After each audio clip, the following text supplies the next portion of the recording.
Hello दोस्तों, तो आपका प्रीएम स्टडी चैनल में स्वागत है। और हम देख रहे हैं कक्षा 12वीं के प्रश्नावली 2.1 का प्रश्न 6वां है, जिसमें दिया tan इनवर्स -1। तो हमें इसका क्या करना है, मुख्य मान ज्ञात करना है। तो हम इसके लिए पहले क्या निकालते हैं, इसका परिसर निकालते हैं। तो यहाँ पे लिखते हैं tan इनवर्स का परिसर। ठीक है, tan इनवर्स का परिसर। तो इसका जो परिसर होता है वो होता है हमारे -π/2 से लेके +π/2 तक। ठीक है, तो π/2 का मतलब हुआ ना 80। ठीक है, 180।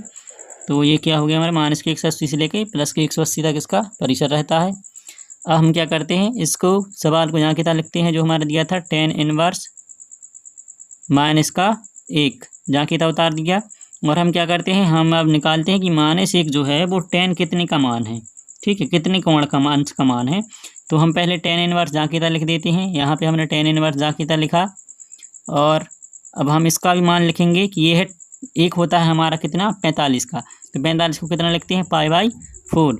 तो चूंकि ये माइनस का है तो हम क्या लगा देंगे माइनस। तो tan लिखा, tan कितने का होता है π/4। तो यहाँ पे माइनस है तो -π/4 हो जाएगा ये। तो इस तरह से ये हो गया। तो हमारे यहाँ पर tan इनवर्स है और tan है, तो ये आपस में कट जाती है। इन दोनों को आपस में कट जाने के बाद क्या बचता है हमारा -π/4। तो ये हमारा इसका आंसर हो जाता है। ठीक है, तो ये हो गया हमारा इसका आंसर। अब हम इसी का 7वां देखते हैं। तो ये हमारा 7वां है जो कि है sec इनवर्स 2/3।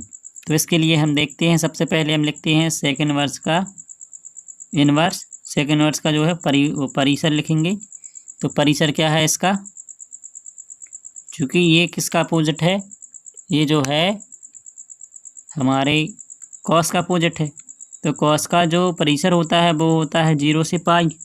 तो इसमें क्या होता है, 0 से π तो होता ही है 0 से π, और साथ में इसमें से क्या घट जाता है हमारा π/2 घट जाता है। ठीक है, तो इसमें से π/2 निकल जाता है। तो ये हो जाएगा हमारे sec इनवर्स का परिसर। और अब हम इस सवाल को यहाँ की तरह लिखते हैं इसको सॉल्व करने के लिए। तो sec इनवर्स, क्योंकि हमें इसका मुख्य मान निकालना है तो ये मुख्य मान निकाले जा रहे हैं इन सवालों की।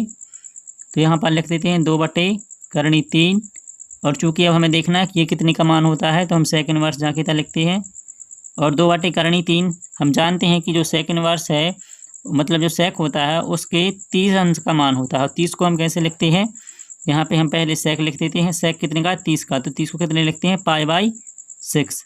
ठीक है, तो ये हो जाएगा हमारा इसका मान। तो 2/3 कितना होता है, ये हमारे sec 30 का होता है। और sec 30 को हम लिखते हैं π/6। तो इस प्रकार से sec और sec इनवर्स कट जाएंगे आपस में, और क्या हो जाएगा फिर हमारे यहाँ पर π/6 बचेगा। तो sec इनवर्स कट गए आपस में, और ये हमारा आंसर आ गया। अब हम देखते हैं 8वां इसी का। तो ये रहा हमारा 8वां प्रश्न, जिसमें है हमारा cot इनवर्स करणी के अंदर 3। तो हम पहले cot इनवर्स का जो है परिसर निकालेंगे। तो cot इनवर्स का परिसर कितना होता है, 0 से π होता है। तो पहले हम लिखते हैं cot इनवर्स का परिसर, और लिख देंगे कितना होता है, ये 0 से π होता है। ठीक है, क्योंकि हम इसमें बड़े ब्रैकेट लगाते हैं क्योंकि उसमें शामिल होता है। तो अब हम क्या करते हैं, पूरे सवाल को जहाँ की तरह लिखते हैं। cot इनवर्स जो लिखा था उसको उतार लिया, उसके अंदर करणी 3 लिखे थे उसे भी लिख लिया। अब हम जो करणी 3 है वो कितनी cot का मान होता है वो निकालेंगे। तो ये क्या है, cot जहाँ की तरह लिखा हमने cot इनवर्स, और देखते हैं कि ये करणी 3 कितने का मान है। तो ये होता है हमारे cot 30 का मान, ये भी होता है। ठीक है, तो cot हो गया, और 30 के लिए लिखते हैं π/6। तो ये हमारा π/6 हो गया। यहाँ पर cot और cot इनवर्स आपस में कट जाते हैं। ठीक है, तो यहाँ पर बचता है हमारा π/6। तो ये क्या हो जाएगा, हमारा इसका मुख्य मान हो जाएगा, मतलब आंसर हो जाएगा। अब हम 9वां देखते हैं। हमारा 9वां प्रश्न जो कि है cos इनवर्स -1/2। तो हम इसका सबसे पहले निकालते हैं परिसर की परिसर कितना होता है। तो cos इनवर्स का परिसर होता है, वो होता है 0 से π। तो इसका पहले हम परिसर निकाल के लिख लेते हैं। तो यहाँ पर हो गया 0 से π होता है इसका परिसर। अब हम क्या निकालेंगे, इस सवाल को जहाँ की तरह लिखते हैं। इसका मुख्य मान निकालना है हमें। तो cos इनवर्स लिखा हमने, फिर इसके अंदर इसका मान लिखा जो भी है 1/2। और हम क्या करते हैं कॉस इनवर्स जाके उतार देते हैं यहाँ पर, और इसको देखते हैं कि ये कितनी कॉस का मान है। तो मतलब इसमें सबसे पहले हम इसको चेक करते हैं कि कितने अंश का मान है। तो 1/2 जो होता है वो हमारे 45 का मान होता है, ठीक है। तो 45 को हम लिखते हैं π/4। चूँकि ये माइनस है तो इसको हम माइनस नहीं लगा सकते, ये कितने का होता है cos π/4। इतना तो क्लियर हो गया। अब ये माइनस है लेकिन इसका जो परिसर है वो माइनस में नहीं है, तो हम यहाँ पे माइनस नहीं लगा सकते हैं। जिसका परिसर माइनस में होता है, जैसे 10 का होता है, तो हम उसमें माइनस का π/4 कर सकते थे। तो हम इसको क्या करते हैं कि वहाँ तक ले जाते हैं इसके रेंज को जहाँ तक कि ये ऋणात्मक हो जाए। तो हम इसमें क्या करते हैं, इसकी संख्या को बढ़ाते हैं। π/4 को हम क्या करते हैं 2π/4, तो कितना हो जाएगा, ये हो गया 45। तो 45 की दूनी 90 हो गया।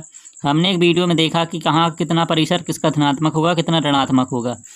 तो इसका 90 तक तो सभी के मान धनात्मक होते हैं, तो इसको ऋण में ले जाना है माइनस में, तो हम इसको 3 बार गुणा करते हैं। तो 45 दिया हो जाते हैं हमारे कितने, 4 3 12 5 3 15, ठीक है। तो 135 हो जाता है। तो 135 जो हो जाता है हमारा ऋण का हो जाएगा, क्योंकि वहाँ पर कॉस का मान ऋण का होता है, ठीक है। तो यहाँ पर हम इसमें 3 का गुणा कर देते हैं, तो 45 दिया 135 हो जाते हैं।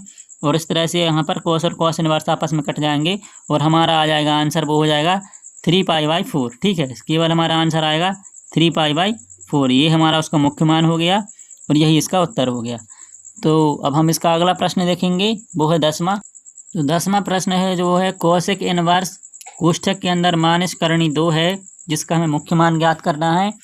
तो हम क्या करते हैं, सबसे पहले कोसेक इनवर्स का परिसर ज्ञात करेंगे।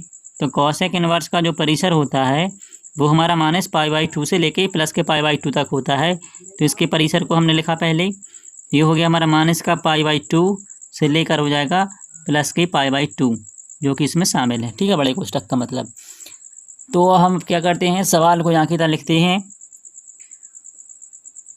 सवाल को हमने यहाँ की तरह लिखा और उसका हम निकालेंगे मुख्य मान। तो हम पहले चेक करेंगे कि कोसेक के कितने डिग्री का अंश का मान होता है करनी 2। तो हमने कोसेक यहाँ की तरह लिखा यहाँ पर, और इसको हमने देखा कि ये जो मान है वो हमारा π/4 का होता है। लेकिन यहाँ पर ऋण लगा है तो हो जाएगा हमारा ऋण का, क्योंकि इसका परिसर भी ऋण में है, तो इसलिए यह ऋण का हो सकता है, ऋणात्मक मान हो सकता है। तो हम यहाँ पर कोसेक लिखते हैं, कोसेक, और इसके बाद लिख देते हैं π/4, क्योंकि ये π/4 का मान है और यहाँ पर माइनस है तो माइनस आ जाएगा। और इस तरह से कोसेक इनवर्स और कोसेक कट जाएंगे, ये कटेंगे तो यहाँ पर आ जाएगा माइनस का π/4। ये इसका मुख्य मान हो गया। तो आशा करते हैं आपको हमारा ये वीडियो का एक्सप्लेनेशन समझ में आया होगा। अगर आप हमारे YouTube channel free MP study पर हैं और नए हैं तो उसके लिए आप सब्सक्राइब कर सकते हैं। Thanks for watching.